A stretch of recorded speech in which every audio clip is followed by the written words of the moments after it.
দর্শক স্বাগতম RRM news 24 এই মুহূর্তে আমি আপনাদের সাথে সরাসরি যুক্ত হয়েছি বরিশাল থেকে।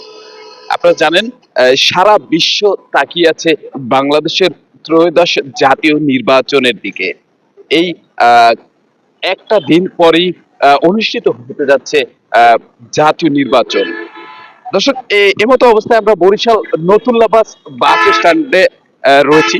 তো মানুষ ছুটি সরকারি সরকার যে 5 দিন ছুটি ঘোষণা করেছেন সেই ছুটি পেয়ে মানুষ যাচ্ছেন যার যার মাতৃভূমি যার যার জন্মস্থানে মানুষ যাচ্ছে ছুটে যাচ্ছে।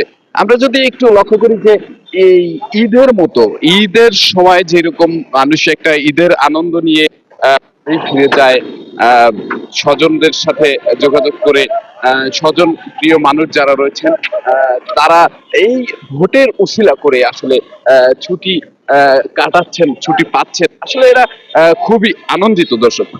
দর্শক এই পর্যায়ে যদি ভোট কেন্দ্রগুলোর কথা বলি আমরা কিছুক্ষণের মধ্যেই এই ভোট কেন্দ্রগুলোতে আমরা ভিজিট করব।